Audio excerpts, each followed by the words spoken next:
Tiniyak ni Pangulong Ferdinand R. Marcos Jr. na hindi titigil ang hakbang ng pamahalaan hanggat hindi na ibabalik sa normal na kondisyon ang mga napinsala ng Bagyong Christine sa Bicol Region.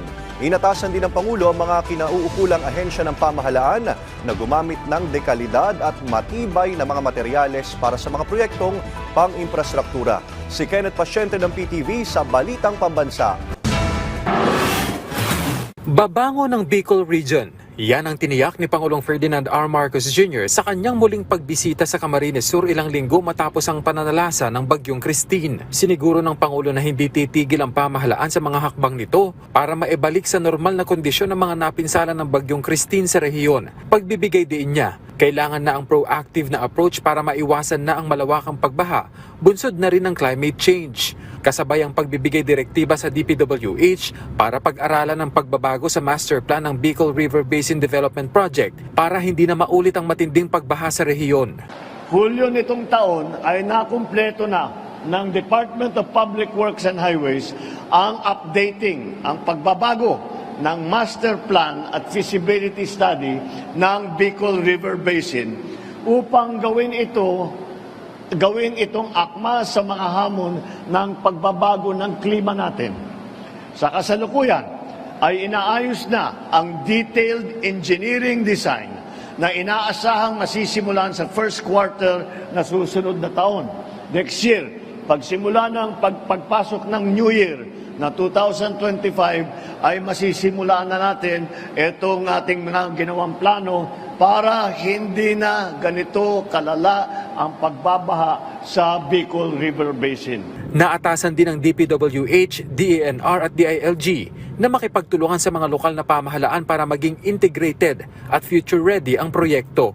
Pinatitiyak din ng Chief Executive sa DPWH, DOTR at DTI na matataas na uri ng materyales ang gagamitin sa paggawa para matiyak na tatagal ang ganitong uri ng proyekto. Habang ang DBM ay inatasan na dapat laging handa ang Quick Response Fund. Muli namang kinilala ng Pangulo ang tulong na natanggap ng Pilipinas mula sa ibang mga bansa nitong mga nagdaang bagyo.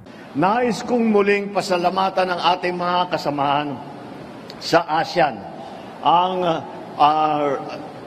ASEAN na nagpadala po ng tulong kahit kagaya ng ibang lugar, tinamaan din sila ng bagyo, ngunit binigyan pa rin tayo ng tulong. Kaya't nagpadala sila ng eroplano, nagpadala sila ng gamit, pati na rin ang pribadong sektor na handang umagapay sa pagpapalawig ng mga proyekto ng pamahalaan. Nakatanggap naman ng financial assistance sa mga magsasaka at mangingisda na sinalanta ng bagyo. Gaya na lang ni Salvador na nalubog ang bukiring sinasaka. Kaya nasayang ang inilagak niyang puhunan na nasa 50,000 pesos. Umaari ka ng isang hektarya, 80 baka kalahati na lang o kaya mga 30% na lang.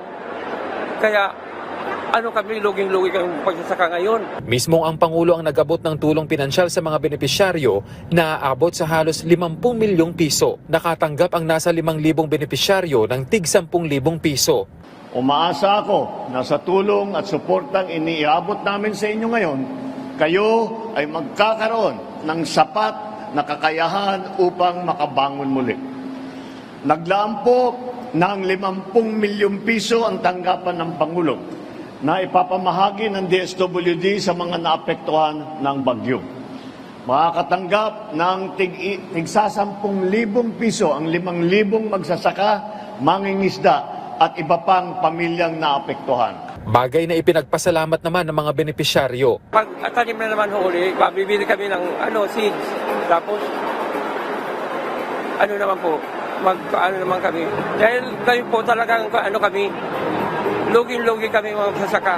Kahit po kami dinanan ni Christine, yung baha, at least po, babangon din kami. Maraming salamat po sa inyo pong pagsuporta sa mga magsasaka po para maitaguyod po yung hanap buhay. Bukod sa pinansyal na tulong mula sa Office of the President, nagpaabot din ng tulong ang Agriculture Department gaya ng binhi at pataba.